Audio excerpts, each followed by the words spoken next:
This is Erica and Jason from Flicker Hill Homestead. We're Zone 5B, North Central Massachusetts. And our growing season's about 155-day season, plus or minus, between frosts. And this is the end of July.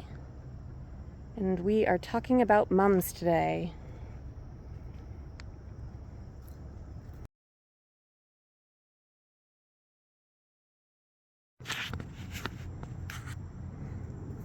So Jace is showing me all the irrigation work he did for the mums and the fall asters. You want to walk over here and we can show them the irrigation setup?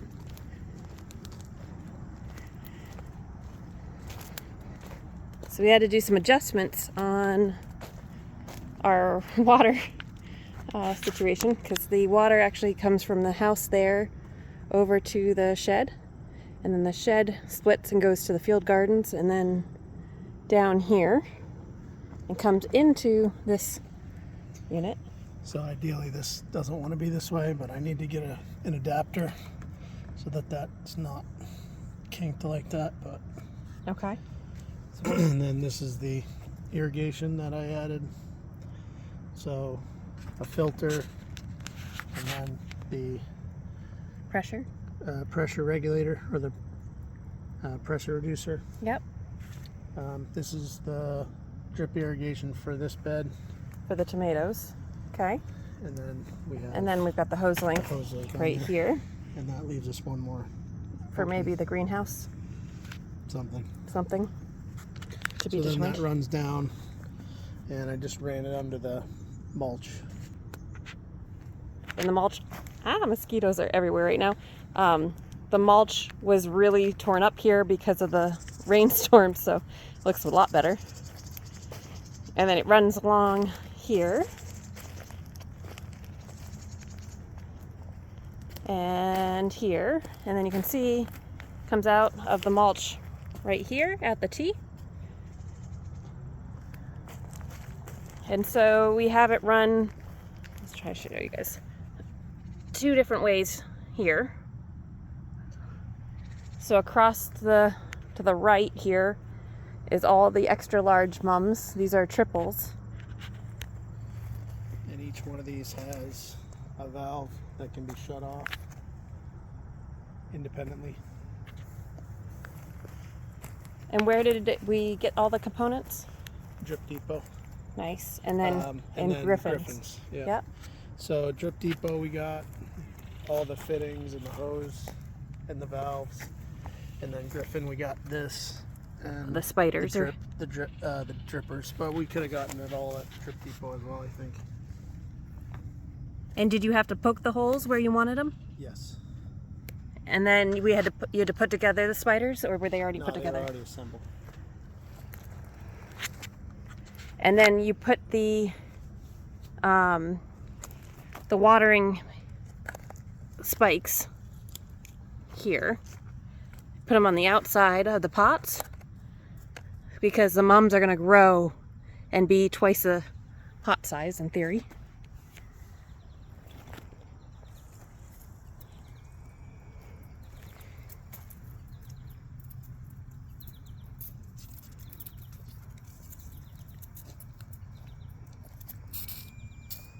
So Jace just turned it on. You can hear a little humming. And that's the drip level. And with mums, you want to make sure that you have, they never dry out completely. That's from my research. And if you can do irrigation, it's a lot better for them. But some people do sprinklers.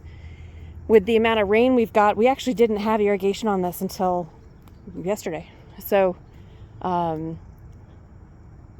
the other piece that we need to add in is the fertilizer component, which we will have to figure out where we're adding it exactly, if it's going to be here or back up at the spigot splitter over there.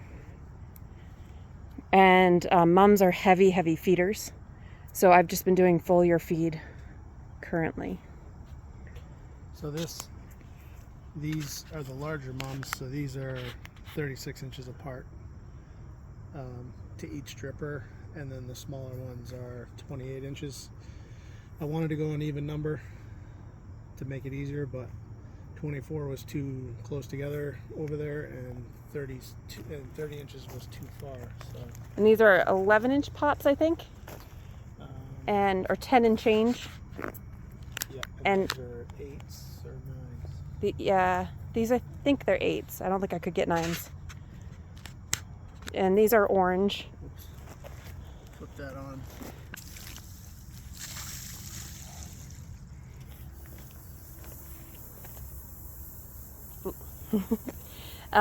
And then back here, I do have a couple Lizzies that I potted up. And then I've got the asters, which the bunnies had eaten most all the plugs, so I had to wait. You can see how small they are. So that's the first time this has been turned on, so that's why there's... Oh, the air's... Yeah, the first run. So these were much bigger when I received the plugs, but the bunnies went through and ate all of them. So that's always fun. Let's see the setup from the other side. And we have a couple of different sizes of the pressure reducers, so if this doesn't work, we'll try a different size, but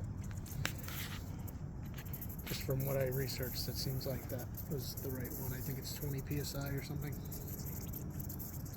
Yep, this is a bit of a trial and error year. Seems like it's pretty fast, but... Yeah, it does seem fast. But, you know, then you just don't leave it on as long. So we can always... We have several different sizes. I think 12, 15, and 20. So if we have to reduce it to smaller, we can just change that little cartridge over there. Over at the post. It's not a bad setup though. Nope. And yeah, I think, you know, we went back and forth on location on where we were going to put these, and it does block our little tractor loop around the birdies' beds. But I do think this is a great location for it. It's not great because it's so far out of level. That's the biggest concern is you want the mums to grow consistently on all sides. Like this one here. Oh yeah, there's a couple, right? So we'll keep adjusting them. I don't know if Jay's got the level out here yet, but he probably will. No. But yeah, you know, at least we got the asters planted and the irrigation, and hopefully we'll get the fertilizer set up this week. I'll probably do another foliar feed as early as tomorrow. And then with the bank right here, goes pretty far down. Jace built up some more mulch even over here, and he chopped down our invasive knotweed or whatever that's called. He got the big machete out for that. Had some fun. So these are about 5.5 weeks since we planted the mum plugs. Just to give you an idea on size, we are getting to the 3rd week, or we are in the 3rd or 4th week. We started the 4th week of July. So trying to time these so that they will be full before they start budding is not something I've had to do before. So we're gonna see how they do, and hopefully we do all right. But mums are, they bloom and bud based on daylight. So if this spot becomes too shady too quickly or something like that, they could try to go to flower a lot earlier than we might want them, or they might get too much sun, considering we have sun right there at 5:30 a.m. And the sun sets over there, you can see. Pretty late. These get quite a bit of sun right now. So there's also some people I've been researching that say to get a few to bloom early for selling them ahead of time, and letting people see what colors are really gonna come. you can move some of them into a more shady spot, which will force them to bud faster. So I'll be watching for that. The other issue we're having is slugs. So you can see some damage. I've caught a bunch of slugs in here and on these. So I've got Sluggo for, and I will be probably doing a video on Sluggo pretty soon. The big thing on that is it will kill earwigs. It'll kill a bunch of different frustrating insects or bugs. But hopefully it will not hurt any of the pollinators, and it is OMRI rated, I believe. I'll have to double check on that one. But something to definitely watch. You know, I'm looking at this and I'm like, I think that's almost a bud, so maybe I'm gonna have flowers really soon. I'm not sure. That would be kind of sad. Oh, there's a spider on that. I thought it was the color of the bud. I don't know if I can get the zoom in here. I don't want to touch that one. So we'll see how they go. Really, again, trial year this year, hoping this works. And if we can keep the slugs out, get the fertilizer going, and keep them wet, we should be hopefully in good shape. And keep the bunnies away from the asters. I may have to put some of these asters up on a table to grow them. Kind of keep them out of sight for all our little friends of the gardens. Let me know if you've grown mums in pots before for fall. I'd love to hear from you and any advice that you guys have.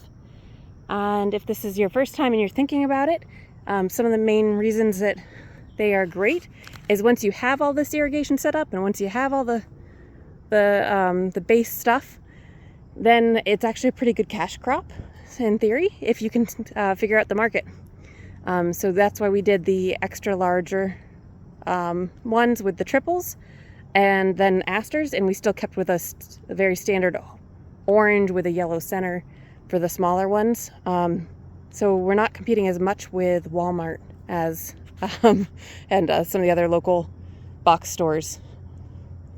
But again, our first time hanging out and trying to sell mums. So if you're in the area and you'd be interested, let us know. We'll make sure to let you guys know when they're getting ready, and we'll continue to do updates as well. Thanks for watching.